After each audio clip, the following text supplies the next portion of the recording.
அனைவருக்கும் காலை வணக்கம் குழந்தைகளே.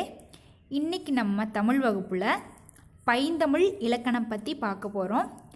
அது பார்க்குறதுக்கு முன்னாடி எல்லாரும் ஒரு நோட்டும் ஒரு பென்சிலும் கையில் எடுத்துக்கோங்க. நான் வகுப்பு எடுக்க அதில் இருக்கிற எல்லாத்தையும் என்ன பண்ணிக்கிறீங்கன்னா நோட்டில் எழுதி வச்சுக்கோங்க. இது தமிழ் எழுத்துக்கு இலக்கணத்தில் பேசிக் அடிப்படை. அதனால் இது எப்போவும் லைஃப்பில் உங்களுக்கு யூஸ்ஃபுல்லாக இருக்கும். அதனால் நீங்கள் நோட்டும் பென்சிலும் எடுத்து வச்சுக்கோங்க. நான் வகுப்பு எடுக்க அதை அந்த நோட்டில் எழுதி வச்சுக்கோங்க. சரியா குழந்தைகளே? அடுத்தது போகலாமா? ஒரே தட்டில் உயிரெழுத்து லட்டுக்களும் மெய்யெழுத்து லட்டுக்களும் கலந்துள்ளன. சோட்டா பீமுக்கு மிகவும் பிடித்த லட்டுக்களை தனித்தனியே பிரித்து எடுக்க உதவுங்கள். அதாவது சோட்டா பீமுக்கு பக்கத்தில் ஒரு தட்டில் நிறைய லட்டுக்கள் இருக்குது. இதில் உயிரெழுத்துக்கள் கலந்த லட்டுக்களும் இருக்குது, மெய்யெழுத்துக்கள் கலந்த லட்டுக்களும் இருக்குது. இது தனித்தனியாக பிரிக்கிறதுக்கு நம்ம சோட்டா பீமுக்கு உதவி செய்யணும். இந்த தட்டில் முதல் தட்டில் நம்ம உயிரெழுத்துக்களை எடுத்து எழுதணும். இப்போ உயிரெழுத்துக்கள் என்னென்னு தெரியும் இல்லையா? இங்கே பாருங்கள், இதிலிருந்து ஒவ்வொன்றா எடுத்து எழுதணும். ஆ, அடுத்தது ஆ எங்கே இருக்குன்னு பாருங்கள், இதோ இங்கே இருக்குது ஆ. அடுத்தது இ எங்கே இருக்குன்னு பாருங்கள்,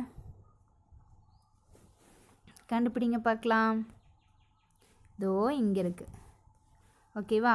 இந்த மாதிரி எல்லா உயிரெழுத்துக்களையும் எடுத்து என்ன பண்ணணும்னா இந்த லட்டுக்கள் எழுதணும்.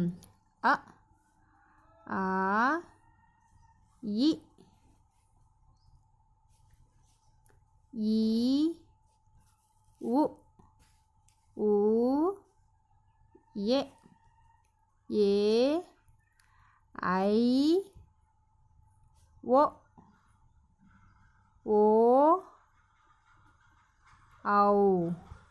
இந்த மாதிரி உயிரெழுத்துக்களை எடுத்து இந்த லட்டுக்களை எழுதணும். எழுதி முடித்ததுக்கப்புறம் அடுத்தது மெய்யெழுத்துக்கள் எடுத்து இந்த லட்டுக்களில் எழுதணும். முதலாவதான மெய்யெழுத்து என்னது? இக். அதுக்கப்புறம் என்னது? இங்கு.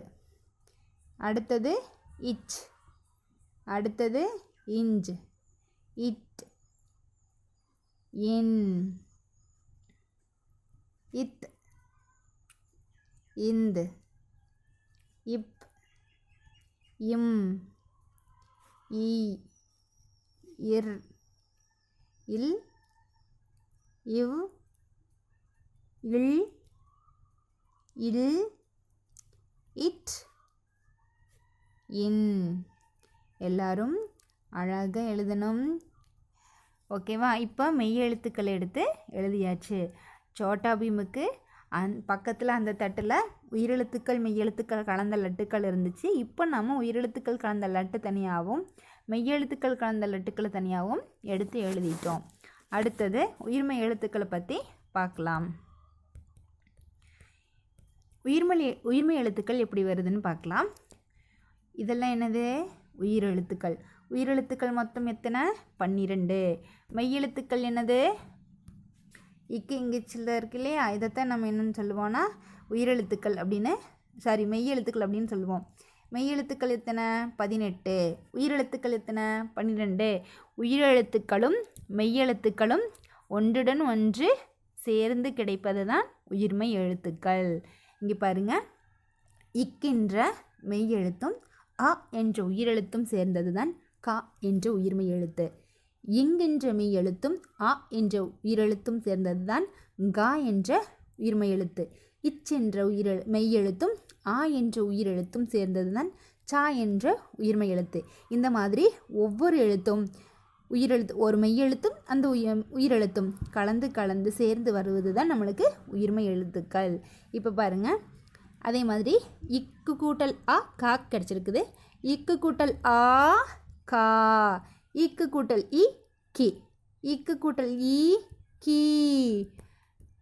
அடுத்தது இக்கு கூட்டல் உ கு, இக்கு கூட்டல் ஊ கூ, இக்கு கூட்டல் ஏ கே. கே போடும் பொழுது காக்கு முன்னாடி ஒத்த கொம்புன்னு சொல்லுவாங்க, ஒத்த சுழி கொம்பு அப்படின்னு சொல்லுவாங்க. இக்கு கூட்டல் ஏ கே, இது என்னன்னு சொல்லுவாங்கன்னா ரெட்டை சொல்லிக்கொம்பு அப்படின்னு சொல்லுவாங்க. அது வந்து ஏ, அதாவது இக்குங்கிற மெய்யெழுத்து கூட ஏங்கிற உயிரெழுத்து சேரும் பொழுது கே, இக்குங்கிற மெய்யெழுத்து கூட ஐங்கிற உயிரெழுத்து சேரும் பொழுது நம்மளுக்கு என்ன கிடைக்குதுன்னா கை. இக்கு கூட்டல் ஓ கோ, இக்கு கூட்டல் ஓ கோ, இக்கு கூட்டல் ஔ கா, இக்கு கூட்டல் ஔ கௌ. நெடில் எழுத்துக்களை நீண்டு உச்சரிக்கணும், குறில் எழுத்துக்களை குறுகிய ஓசையுடையதாக சொல்லணும். அப்போ இக்கு கூட்டல் ஔ என்ன வரும்? கௌ. இந்த மாதிரி ஒவ்வொரு எழுத்தும் ஒவ்வொரு மெய் எழுத்தும் எல்லா உயிரெழுத்துக்களோடையும் கலந்து வர்றது தான் என்னது நம்மளுக்கு உயிர்மெய் எழுத்துக்கள். அடுத்தது உயிர்மெய் எழுத்துக்களோட வாய்ப்பாடு. நான் அங்கே சொன்னதே தான் இங்கேயும் சொல்லியிருக்காங்க. இங்கே பாருங்கள், இக்கு கூட்டல் அ கா, இங்கு கூட்டல் அ ngா, இச்சு கூட்டல் அ சா, இஞ்சு கூட்டல் அ ஞா, இட்டு கூட்டல் அ டா, இன் கூட்டல் அ நா, இத்து கூட்டல் அ தா, இந்து கூட்டல் அ நா, இப்பு கூட்டல் அ பா, இம்மு கூட்டல் அ மா, ஈ கூட்டல் அ யா, இர் கூட்டல் அ ரா, இல் கூட்டல் அ லா, இவ் கூட்டல் அ வா, எள் கூட்டல் அ லா, இல் கூட்டல் அ லா, இற்று கூட்டல் அ ட்ரா, இன் கூட்டல் அ நா. இந்த மாதிரி எல்லா கட்டங்கள்லையும் இங்கே பாருங்கள், எல்லாத்துலேயும் வந்து மெய்யெழுத்தும் உயிரெழுத்தும் சேர்ந்து நம்மளுக்கு உயிர்மெய் எழுத்துக்கள் கிடைக்கிறது. இது எல்லாரும் படிச்சுக்கோங்க. அடுத்தது போகலாமா குழந்தைகளா? இப்போ உயிர் எழுத்துக்கள் மெய்யெழுத்துக்கள்னு பார்த்தோம். தமிழ் எழுத்துக்களில் எத்தனை வகை இருக்குது, அது என்னங்கிறத பார்க்கலாம். தமிழ் எழுத்துக்கள் தமிழ் எழுத்துக்கள் என்னென்னவா இருக்குது? உயிரெழுத்துக்கள், ஆயுத எழுத்து, மெய்யெழுத்துக்கள், உயிர்மெய் எழுத்துக்கள் என 4 வகைப்படும். தமிழ் எழுத்துக்கள் எத்தனை வகைப்படும்? 4 வகைப்படும். என்னென்ன? உயிரெழுத்துக்கள், ஆயுத எழுத்து, மெய்யெழுத்துக்கள், அதற்கப்புறம் உயிர்மெய் எழுத்துக்கள். ஓகேவா? தமிழ் எழுத்துக்கள் 4 வகைப்படும். என்னென்ன? உயிரெழுத்துக்கள், ஆயுத எழுத்து, மெய்யெழுத்துக்கள், உயிர்மெய் எழுத்துக்கள். நம்ம இதுக்கு முன்னாடியே உயிரெழுத்துக்கள், மெய்யெழுத்துக்கள், உயிர்மெய் எழுத்துக்கள் எல்லாம் என்னென்னு பார்த்தோம். இப்போ ஆயுத எழுத்துங்கிறது என்னென்னு பார்க்கலாம். ஆயுத எழுத்துங்கிறது என்னது? அக்குங்கிறதா ஆயுத எழுத்து. உயிரெழுத்துக்கள் சொல்லி முடிச்சதுக்கப்புறம் நம்ம அக்குன்னு சொல்லுவோம் இல்லையா, அதுதான் என்னதுன்னா ஆயுத எழுத்து. இங்கே பாருங்கள், உயிரெழுத்துக்கள் எத்தனை? 12. உயிரெழுத்துக்கள் 12, மெய்யெழுத்துக்கள் 18, உயிர்மெய் எழுத்துக்கள் 216, ஆயுத எழுத்து 1. மொத்தம் தமிழ் எழுத்துக்கள் எத்தனை? 247. அப்போ வந்து இங்கிலீஷில் ஆல்ஃபாபெட்ஸ் ஏலேருந்து இசட் வரைக்கும் எவ்வளோ லெட்டர்ஸ் இருக்குது? 27 லெட்டர்ஸ், 27 லெட்டர்ஸ் இருக்குது. அதே மாதிரி தமிழில் மொத்த எழுத்துக்கள் எவ்வளோ இருக்குது? 247 எழுத்துக்கள் இருக்குது. இதை தெரிஞ்சுக்கிட்டிங்கன்னா நீங்களே ஒரு வாக்கியம் கூட, ஒரு சொல்ல கூட உருவாக்கலாம். ஓகேவா? ஆயுத எழுத்து. கேடயத்தில் உள்ள 3 புள்ளிகளைப் போல் இவ்வெழுத்து அமைந்து உள்ளதால் இதற்கு ஆயுத எழுத்து என்னும் பெயர் வந்தது. கேடயம் அப்படின்னா பழங்காலத்திலையெல்லாம் போர் செய்ய போகும்பொழுது, வாளில் சண்டை போடும் பொழுது வலது கையில் வாளும் இடது கையில் ஒரு கேடயமும் வச்சுருப்பாங்க. அந்த கேடயம் ஒரு ரவுண்டான ஷேப்பில், நீங்கள் இந்த புராண கதைகளில் டிவியில் போடுறப்ப பார்த்தீங்கன்னா தெரியும். அதில் வீரர்கள் வந்து இடது கையில் இப்படி ஒரு ரவுண்டாக ஒரு பொருள் வச்சுருப்பாங்க. அதில் வந்து இப்படி இந்த 3 புள்ளி மாதிரி இருக்கும். அதை தான் என்னென்னு சொல்லுவாங்கன்னா கேடயம் சொல்லுவாங்க. அது வந்து போரில் வந்து வீரர்கள் தற்காத்துக்கிறதுக்காக அந்த கேடயத்தை பிடிப்பாங்க. அதில் இருக்கிற 3 புள்ளி மாதிரி இந்த எழுத்து இருக்கிறதுனால இதுக்கு நம்மளுக்கு என்னென்னு பெயர் வந்திருக்குது அப்படின்னா ஆயுத எழுத்து அப்படின்னு பெயர் வந்திருக்கு. கேடயத்தில் உள்ள 3 புள்ளிகளை போல் இருக்கிறதுனால இதுக்கு ஆயுத எழுத்துன்னு பெயர் வந்திருக்கு. ஓகேவா? இதற்கு வேறு பெயர்கள் எல்லாம் இருக்குது. என்னென்னா தனிநிலை, அக்கேனம் என்ற பெயர்களும் இதற்கு உண்டு. ஆயுத எழுத்துக்கு வேறு பெயர்கள் என்னென்ன? தனிநிலை, அக்கேனம். த நி நி லை தனிநிலை, அ இக் கே நா இம் அக்கேனம் அப்படின்னு சொல்லுவாங்க. இக் என்பது ஆயுத எழுத்து, அக் என்பது ஆயுத எழுத்து. அதற்கு வேறு பெயர்கள் என்னென்ன? தனிநிலை, அக்கேனம். என்ற பெயர்களும் இதற்கு உண்டு. தனித்து வராது, சொல்லின் இடையிலே வரும். அக் அப்படிங்கிற எழுத்து தனித்து ஒரு பொருள் தராது. இது ஏதாவது ஒரு சொல்லுக்கு இடையில் மட்டும்தான் இந்த அக்குங்கிற ஆயுத எழுத்து வரும். அடுத்தது பாருங்க, உயிரெழுத்துக்கள் 12ம் மெய்யெழுத்துக்கள் 18ம் ஒன்றுடன் ஒன்று சேர்ந்து பிறக்கும் 216 எழுத்துக்கள் உயிர்மெய் எழுத்துக்கள் ஆகும். என்னென்ன? உயிரெழுத்துக்கள் 12ம் மெய்யெழுத்துக்கள் 18ம் ஒன்றுடன் ஒன்று சேர்ந்து பிறக்கும் 216 எழுத்துக்கள் உயிர்மெய் எழுத்துக்கள் எனப்படும். ஓகேவா? உதாரணம் தான் நம்ம அந்த வாய்ப்பாட்டில் பார்த்தோம் இல்லையா? உயிர்மெய் எழுத்துக்கள் வாய்ப்பாடு. இக்கு கூட்டல் ஆ கா, இத்து கூட்டல் இ தி, இம்மு கூட்டல் உ மு, இச்சு கூட்டல் ஆ சா, இந்து கூட்டல் ஈ நீ, இய்யு கூட்டல் ஊ யூ, இட்டு கூட்டல் ஐ டை, இப்பு கூட்டல் ஓ போ, இல் கூட்டல் ஔ லவ். ஓகேவா? இந்த மாதிரி தான் ஒரு மெய்யெழுத்தும் ஒரு ஒரு மெய்யெழுத்தும் ஒரு உயிரெழுத்தும் சேரும் பொழுது நம்மளுக்கு என்ன கிடைக்குது? உயிர்மெய் எழுத்து கிடைக்கிறது. அடுத்தது தமிழ் எழுத்துக்களில் நம்ம உயிரெழுத்துக்கள் 12 மெய்யெழுத்துக்கள் 18 அப்படின்னு உயிர்மெய் எழுத்துக்கள் 216 ஆயுத எழுத்து 1 மொத்த தமிழ் எழுத்துக்கள் 247ன்னு பார்த்தோம். அது என்னென்னு பார்க்கலாம். உயிரெழுத்துக்கள் தமிழ் எழுத்துக்கள் என்னென்ன? உயிரெழுத்துக்கள் மெய்யெழுத்துக்கள்னு இருக்குது. அதில் உயிரெழுத்துக்கள் என்னது? அ ஆ இ ஈ உ ஊ எ ஏ ஐ ஒ ஓ ஔ. மெய்யெழுத்துக்கள் என்னென்ன? இக் இங் இச், இஞ்ச் இட்டு இன் இத் இந்து இப்பு இம் இய் இர் இல் இவ் இல் இல் இட் இன். ஓகேவா? இந்த உயிரெழுத்துக்களுமே என்ன பண்ணலான்னா 2 வகைகளாக பிரிக்கலாம். உயிரெழுத்துக்களை என்ன பண்ணலாம்? 2 வகைகளாக பிரிக்கலாம். என்னென்ன 2 வகைகளாக பிரிக்கலாம்? ஒன்று என்னது? குறில், இன்னொன்று நெடில். உயிரெழுத்துக்களை 2 வகைகளாக பிரிக்கலாம். ஒன்று குறில், இன்னொன்று நெடில். குறில் எழுத்துக்கள் என்னென்னா குறுகிய ஓசையுடைய எழுத்துக்களை தான் என்னன்னு சொல்லுவாங்கன்னா குறில் எழுத்துக்கள் அப்படின்னு சொல்லுவோம். உயிரெழுத்துக்களை எது குறில் எழுத்துக்கள்னா அ இ உ எ ஓ, இந்த 5 எழுத்துக்களும் குறில் எழுத்துக்கள் அப்படின்னு சொல்லலாம். நீண்ட ஓசையுடைய நீட்டி சொல்கிறது எல்லாம் என்னென்னு சொல்லுவோம்னா நெடில் எழுத்துக்கள் அப்படின்னு சொல்லுவோம். உயிரெழுத்துக்கள் என்ன நெடில் எழுத்துக்கள் அப்படின்னா 5 குறில் எழுத்துக்கள் இருக்குது. நெடில் எழுத்துக்கள் எவ்வளோ இருக்குன்னா 7 நெடில் எழுத்துக்கள் இருக்குது உயிரெழுத்துக்களில். ஆ இ உ ஏ ஐ ஓ ஔ. ஓகேவா? இதுதான் நெடில் எழுத்துக்கள்.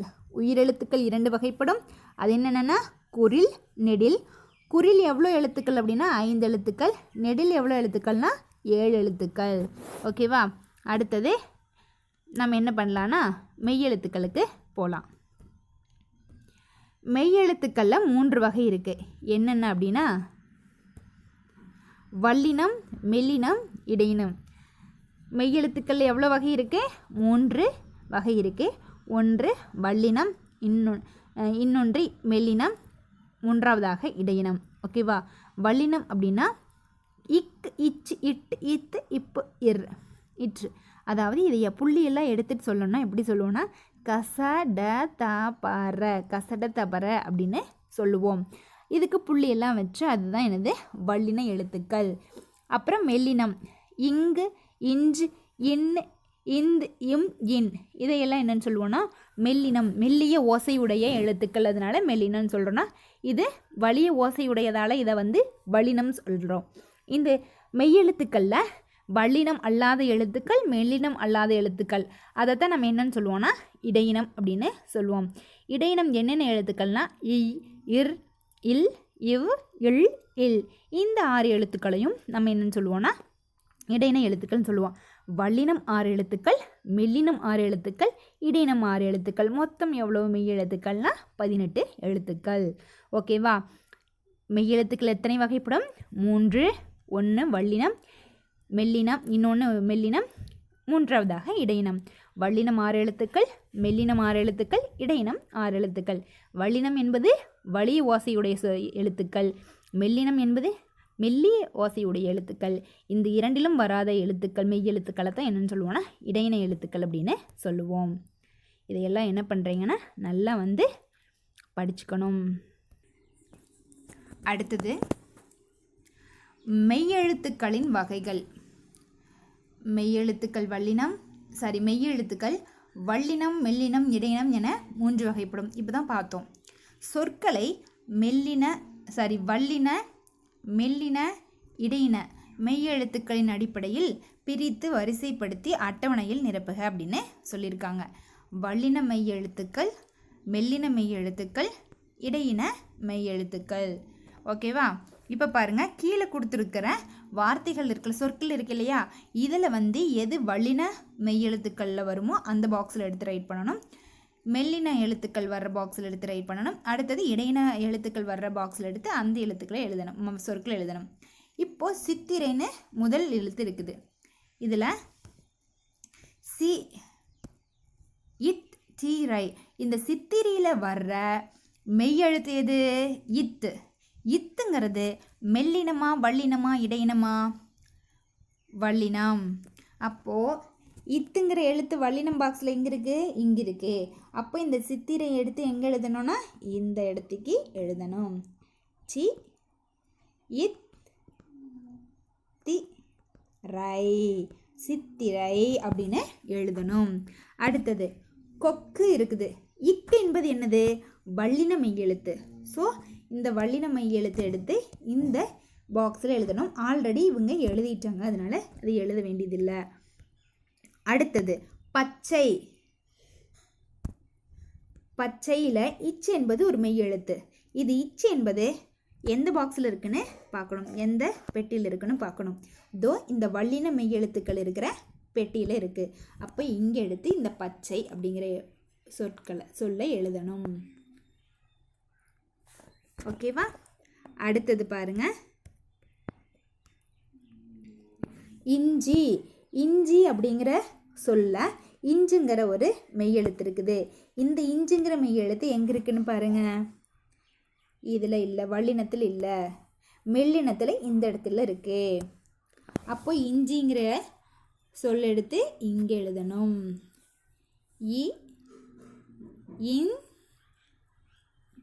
இஞ்சி அப்படின்னு எழுதணும். அடுத்தது அப்பா அப்படிங்கிற ஒரு வார்த்தை இருக்குது. இதில் இப்புங்கிற மெய்யெழுத்து எந்த பாக்ஸில் இருக்குன்னு பார்க்கணும். வல்லின மெய்யெழுத்து. இப்புங்கிறது வல்லின மெய்யெழுத்து இங்கே இருக்குது. அதனால இங்கே நம்ம என்ன பண்ணணும்னா இப்பா, அப்பாங்கிற சொல் எடுத்து இங்கே எழுதணும். அடுத்தது இந்தியா அப்படின்னு இருக்குது. இந்துங்கிற மெய்யெழுத்து இது இந்த சொல்லில் இருக்குது.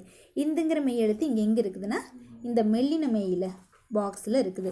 அப்போது இங்கே வந்து இந்தியா அப்படின்னு எழுதணும்.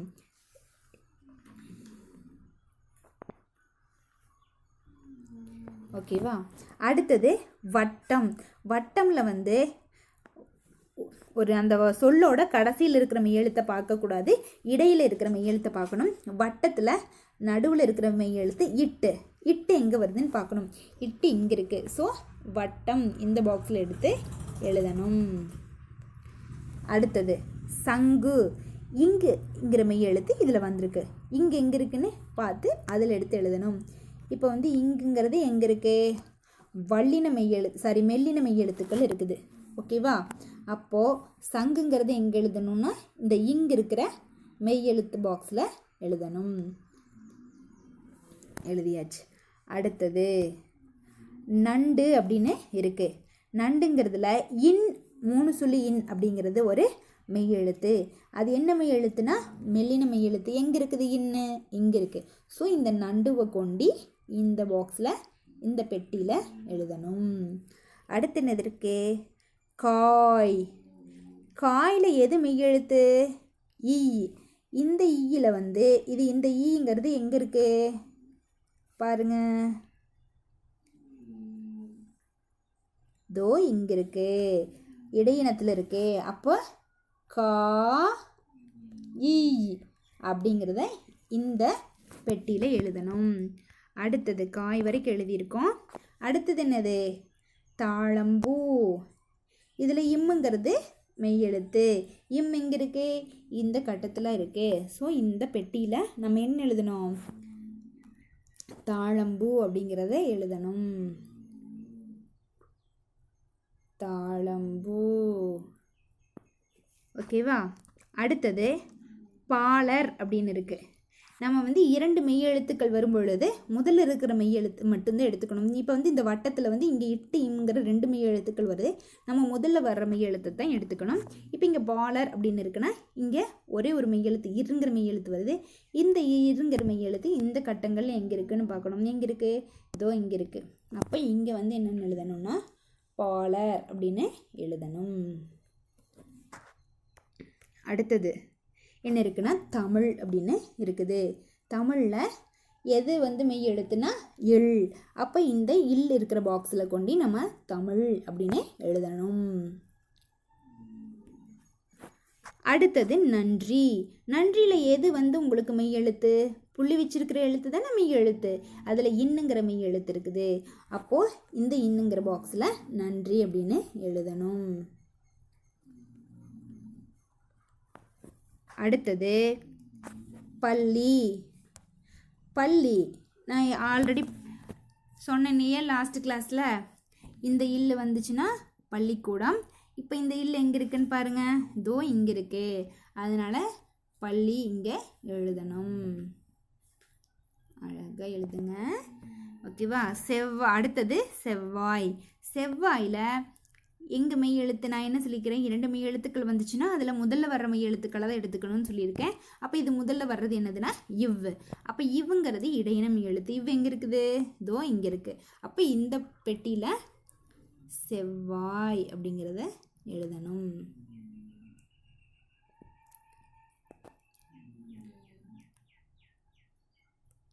செவ்வாய் வந்து இந்த பெட்டியில் எழுதணும். ஓகேவா? அடுத்தது அகல் அப்படின்னு இருக்குது. இதில் இல்லுங்கிறது தான் மெய் எழுத்து. இந்த இல்லுங்கிற மெய் எழுத்து இந்த பெட்டியில் இருக்கிறதுனால நம்ம இங்கே எழுதணும்னா இந்த பெட்டியில் அகல் அப்படின்னு எழுதணும். ஓகேவா? அடுத்தது லாஸ்ட்டாக என்ன இருக்குது? கடைசியாக புற்று அப்படின்னு இருக்குது. இதில் எது மெய் எழுத்து? இற்று. இற்று எங்கே இருக்குது?